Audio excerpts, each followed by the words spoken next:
Listen up. If you want strong bones and teeth, tell them, Bella, they gotta eat their vegetables. You gotta eat your See these bones? They're the joint. Remember the ligaments? Hello. You are just such a little sweetie. Or I didn't wash my hands after my burrito. I am washing my hands a lot though, okay? She helps out. I love you, I love you. Ding!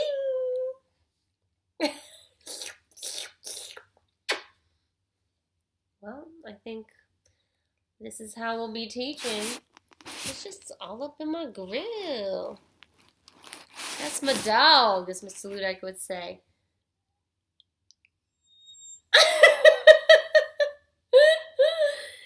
Sorry if I'm boring you. Are you ready? Are you ready? Da da da da da da. Are you ready? Are you ready? Ba ba da da da da. Hey. All right. Well, I guess we can get into it. Hello. We're going to continue our reading, and the first thing that it says is breathe in and breathe out. That feels so nice. All right, we are reading just a couple of pages together. We're reading page 454 through page 457. And we're just diving deeper into the human body. Yesterday was all about skeletons and bones. And today we're going to be talking about our lungs. Oh, she's out of here. She's like, I've had enough. Bless you. Oh, look at that. She's sneezing, which means she's breathing, which means she's using her lungs. I knew she was going to be good for this lesson. Alrighty, we need to make sure that we are annotating our little tushies off, and we are going to continue to be active readers. So it says, take a deep breath.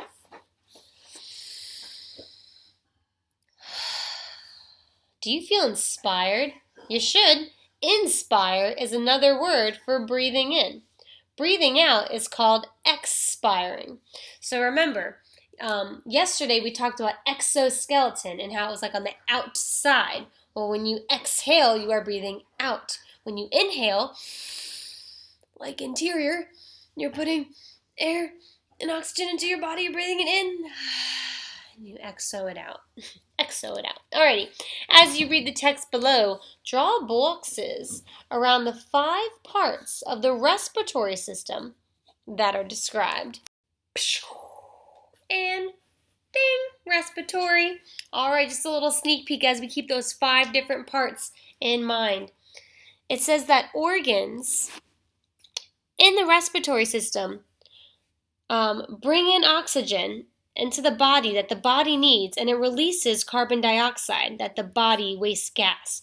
So remember, we breathe in oxygen, we release carbon dioxide.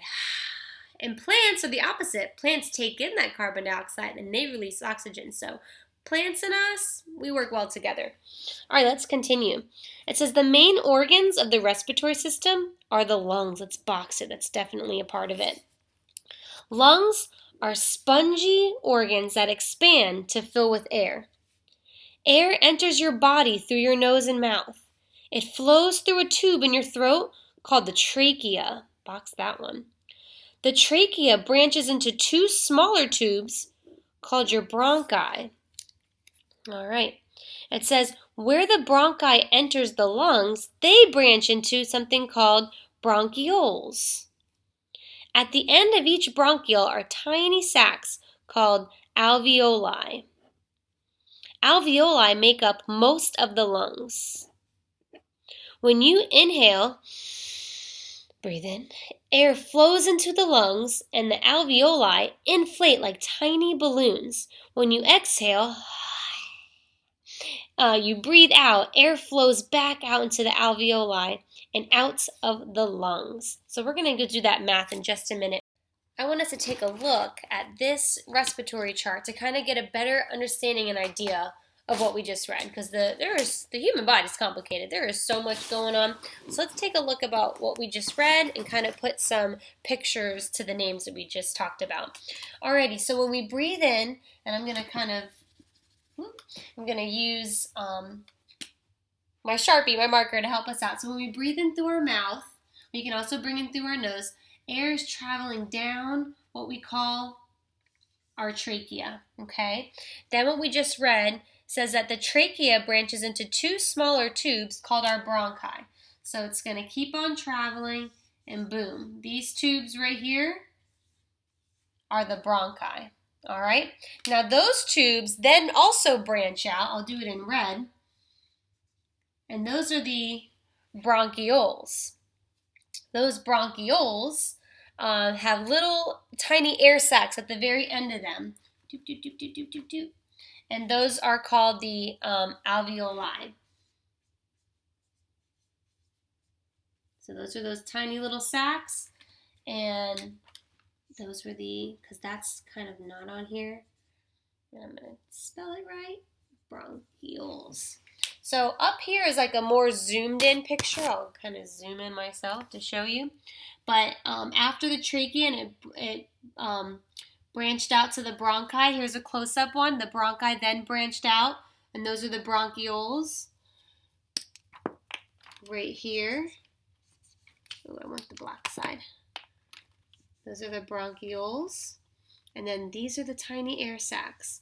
Now, on the back side of that worksheet, and we're going to do it also together, but it talks about the airflow and what's happening.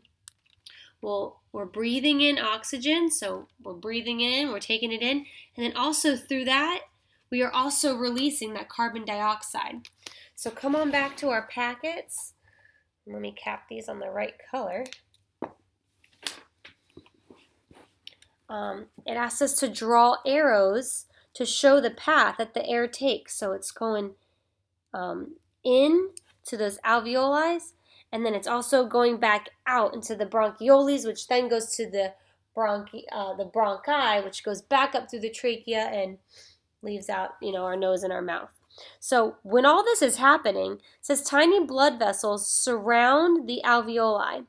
Red blood cells in the vessels absorb oxygen, and at that same time, carbon dioxide is released from the blood and into the alveoli. So it is just crazy, like I said. All this stuff is going on, and it's just involuntary. We don't even realize it. Alrighty. Flip it, don't skip it. We have 2 more pages together for today.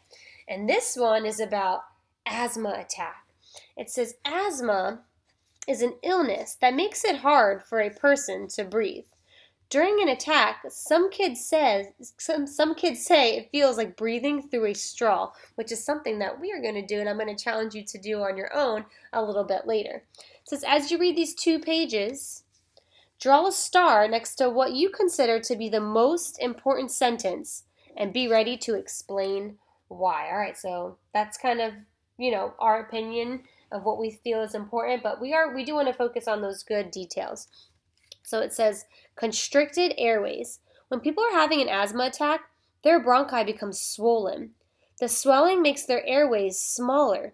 It is much harder to get air in and out of the lungs. People having an asthma attack may cough, wheeze, or feel like a weight is sitting on their chest. Can you imagine? That's hard to breathe. They struggle to breathe. Medication can help an asthma attack.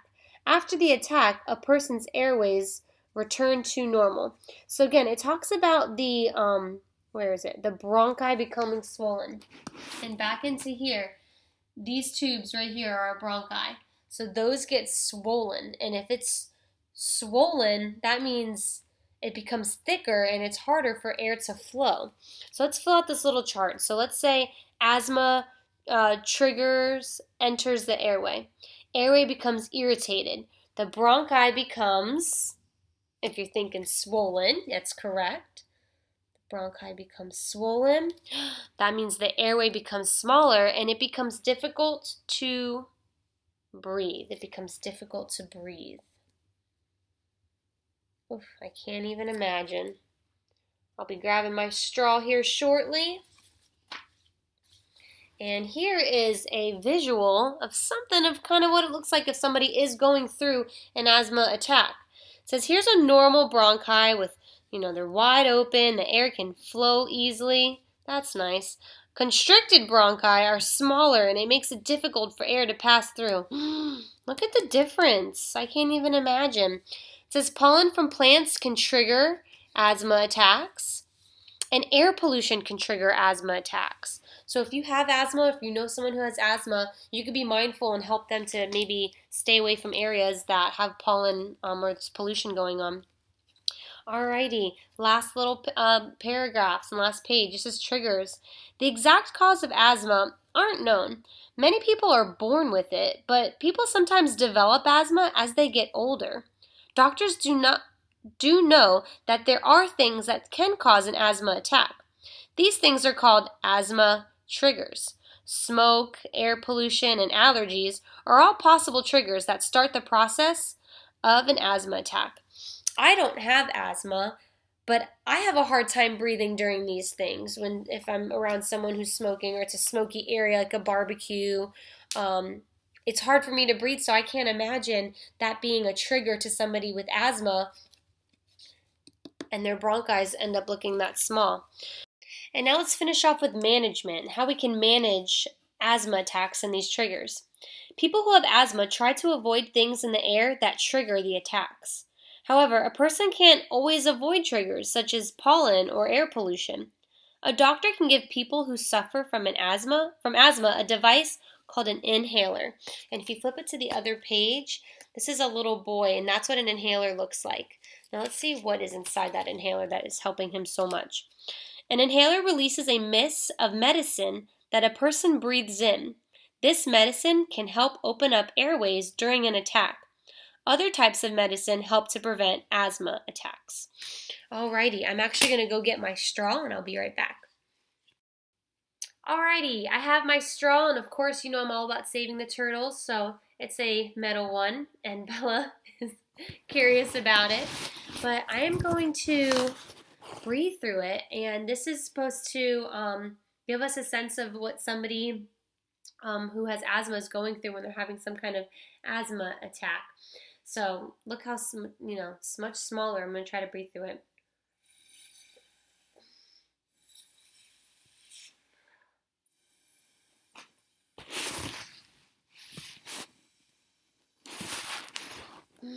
Bella put her paw up like, stop, Mom.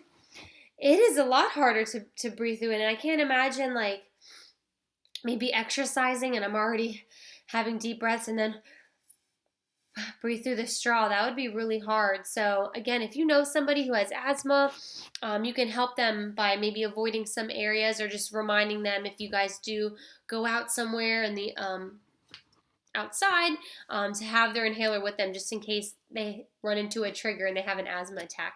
All right, guys, as Ellen says, get over here, Ellen. Be kind to one another, and I'll see you tomorrow on Zoom. Bye.